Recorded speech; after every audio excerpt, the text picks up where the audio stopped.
بسم الله الرحمن الرحيم. حدثنا قتيبة قال حدثنا الليث عن ابن الهادي عن محمد بن إبراهيم بن الحارث عن عامر بن سعد عن العباس بن عبد المطلب رضي الله تعالى عنه أنه سمع رسول الله صلى الله عليه وسلم يقول: ذاق طعم الإيمان من رضي بالله ربا وبالإسلام دينا وبمحمد نبيا. حدیث مبارکہ کا درس جو چل رہا ہے اس میں ایمان سے متعلق بات شروع ہوئی تھی. آج کی جو احادیث مبارکہ ہے اس میں اللہ پاک نے ان لوگوں کا تذکرہ فرمایا ہے کہ جو اپنی زندگی میں اللہ کی ذات پر اور اس آخری اور مبارک دین پر، ایمان پر اور جناب نبی کریم صلی اللہ علیہ وسلم کی نبوت اور رسالت پر راضی ہو جائے، یعنی مطمئن ہو جائے. رضامندی کا معنی یہ ہوتا ہے کہ ایک بندہ کسی چیز پر اتنا مطمئن ہو کہ اب اس کے علاوہ کسی اور چیز کا تصور اس کے دل دماغ میں آ ہی نہیں سکے، ختم، جس کو کہتے ہیں حرف آخر. تو ان احادیث میں اللہ پاک نے ان خوش نصیب بندوں کا تذکرہ فرمایا ہے جو راضی ہو گئے اپنی زندگی میں اللہ کی ذات سے، اس مبارک دین سے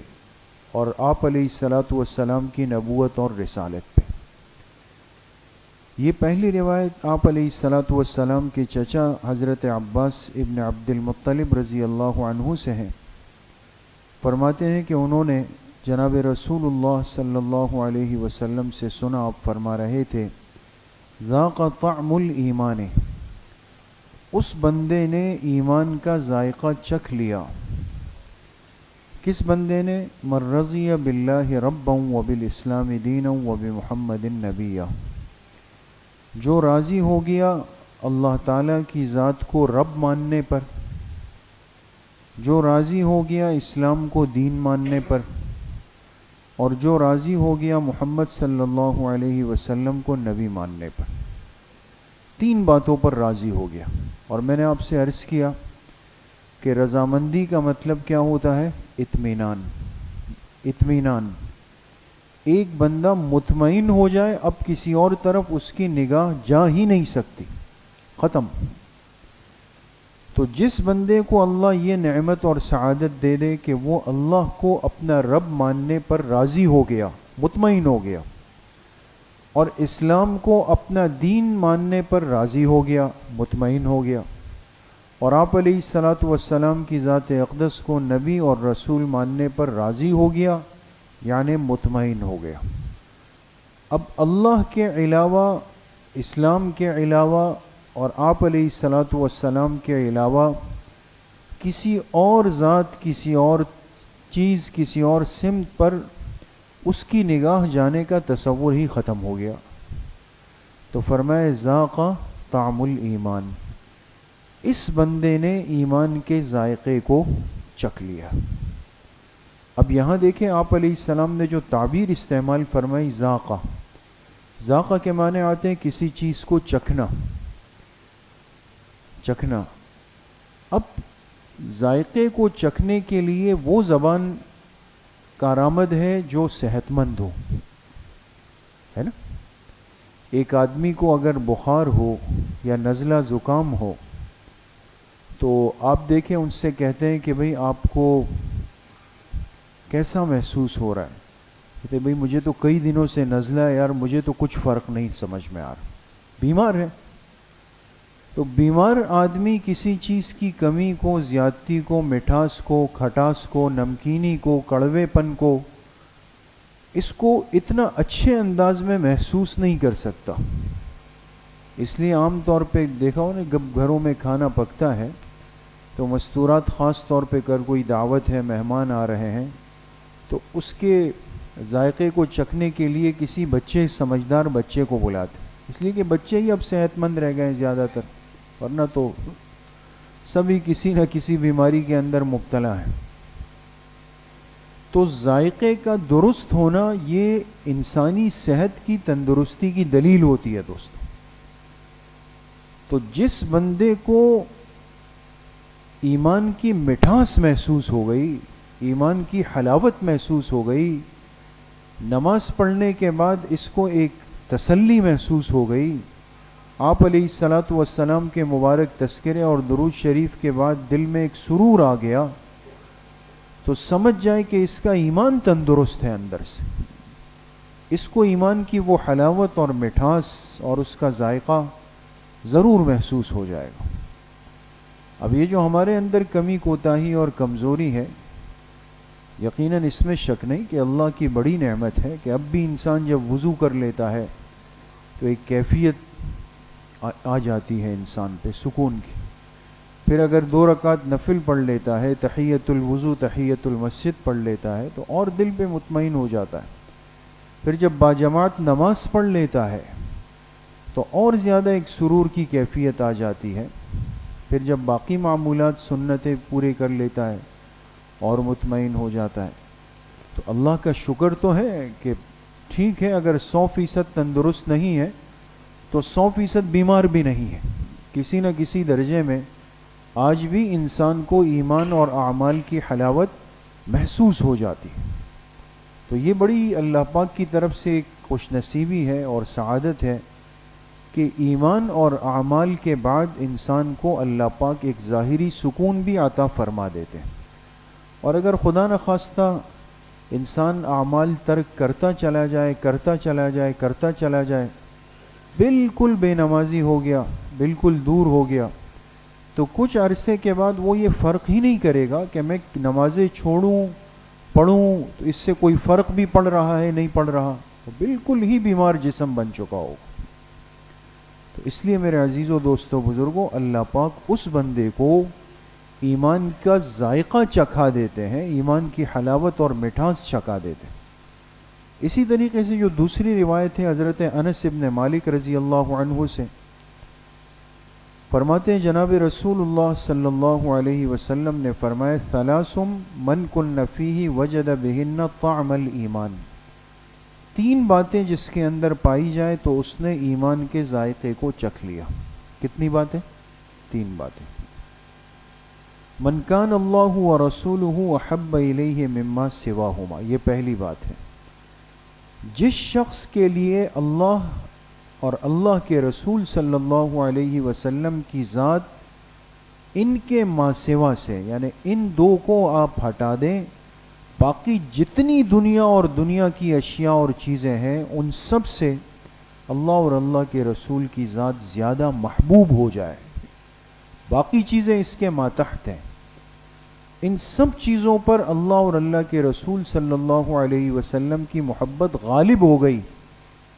یہ وہ پہلا خوش نصیب ہوتا ہے کہ جس کو اللہ پاک ایمان کا ذائقہ اور حلاوت نصیب کر دیتے ہیں۔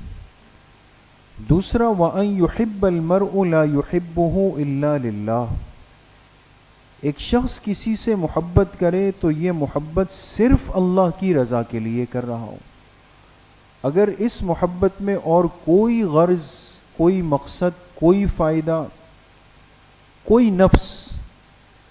کوئی چیز پوشیدہ نہیں ہے،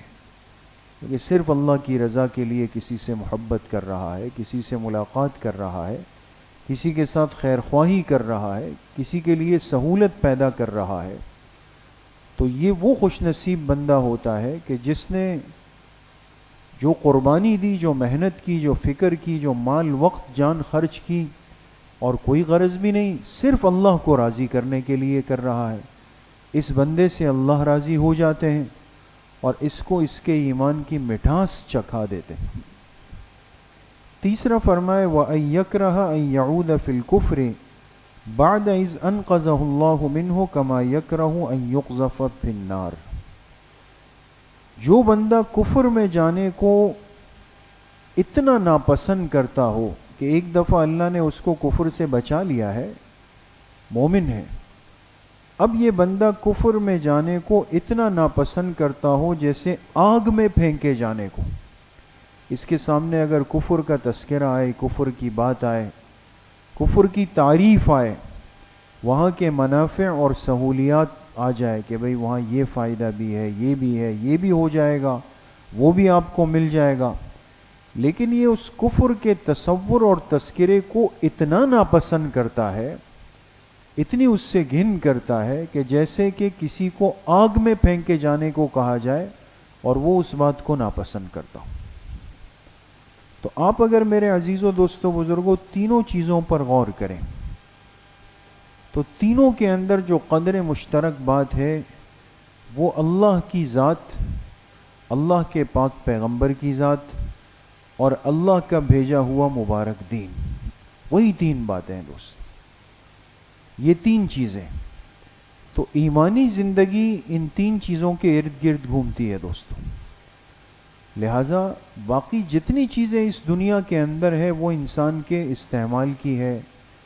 وقتی ضرورت کی ہے، وقتی تعلق کی ہے، وقتی فائدے کی ہے. اس لیے فرمایا جن رشتوں سے محبت کا حکم دیا گیا نا ہمیں، جن رشتوں سے، ماں باپ سے محبت کا حکم ہے اس لیے کہ ان کا حق ہے، بیوی بچوں سے محبت کا حکم ہے اس لیے کہ ان کا حق ہے، متعلقین سے، رشتہ داروں سے، محارم سے محبت کا حکم دیا گیا اس لیے کہ ان کا حق ہے. لیکن یہ ساری محبتیں اللہ کی محبت کے تابع ہو کر، ہم ان سے اسی لیے محبت کرتے ہیں والدین سے کہ اللہ نے حکم دیا، اللہ کی محبت میں ان سے محبت ہے. بیوی بچوں سے محبت اسی لیے کرتے ہیں کہ اللہ اور اللہ کے پاک پیغمبر علیہ السلام نے حکم دیا، اس لیے ہم ان سے محبت کرتے ہیں. اس لیے میرے عزیزوں، دوستوں، بزرگوں باقی جتنی چیزیں ہیں وہ ہیچ ہے، وہ قربان ہو جائیں گی جب اللہ کا تذکرہ آ جائے گا،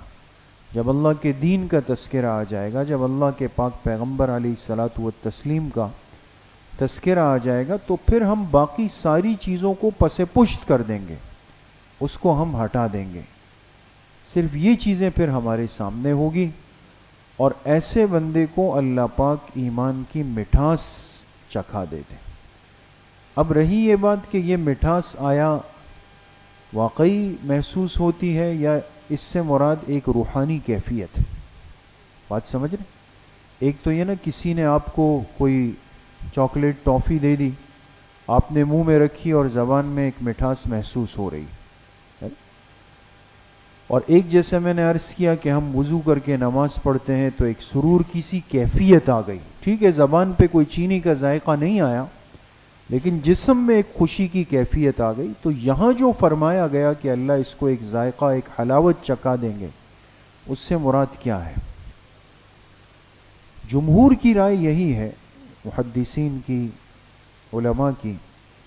کہ اس سے مراد، اس مٹھاس سے مراد، اس ذائقے سے مراد روحانی کیفیت ہے، روحانی سرور ہے، دل کا سکون اور اطمینان ہے اور چین ہے کہ وہ انسان کے اوپر طاری ہو جائے گا اور انسان خوش رہے گا، انسان مطمئن رہے گا. چاہے ظاہر کی مشکلات بھی ہوں گی لیکن یہ مطمئن ہوگا کہ الحمدللہ ٹھیک ہے میرے پاس چیزوں کی کمی ہے، اسباب کی کمی ہے، لیکن کلمہ تو ہے، ایمان تو ہے، اللہ کی ذات پر یقین تو ہے، آپ علیہ الصلاۃ والسلام کی ختم نبوت پر ایمان تو ہے مجھے. یہ ساری چیزیں، تو وہ جو ایک باطنی سرور ہے وہ اس کو محسوس ہو جائے تو یہ ایمان کی مٹھاس ہے. لیکن جو ہمارے صوفیہ حضرات ہیں، صوفیہ حضرات کو جانتے ہیں نا دوستو، اہل تصوف، اور اس سے مراد وہ طبقہ ہے جو کہ صحیح معنوں میں شریعت کی اتباع کرتے ہوئے اللہ کے ذکر کی پابندی کرتا ہے اور دلوں کے میل کچیل کو دور کرتا ہے، دلوں کے زنگ دور کرتا ہے، اصلاح نفس کی فکر کرتا ہے، جیسے نیک اہل اللہ، اولیاء اللہ جسے ہم کہتے ہیں، یہ اہل تصوف کہلاتے ہیں دوستو.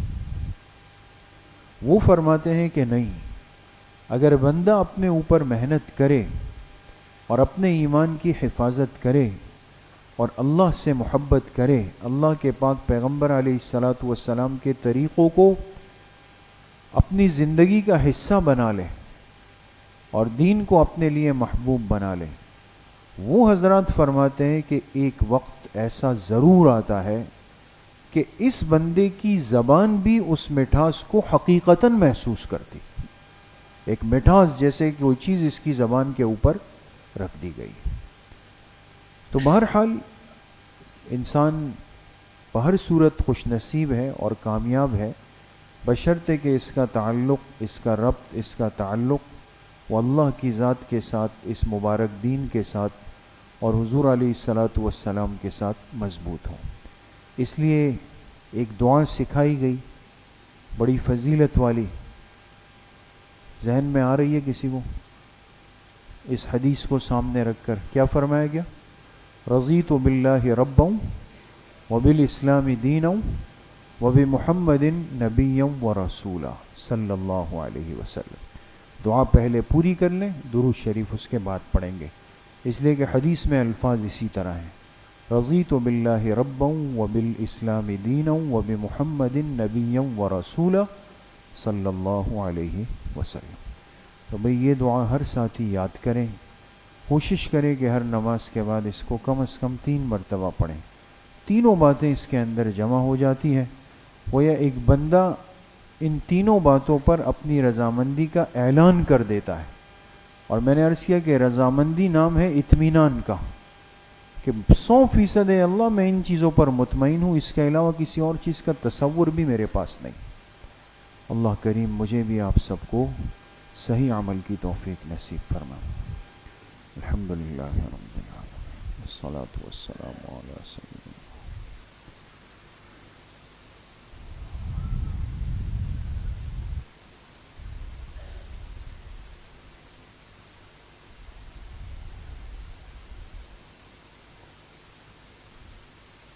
وصلی اللہ وسلم علی نبینا محمد وآلہ واصحابہ اجمعین برحمتہ۔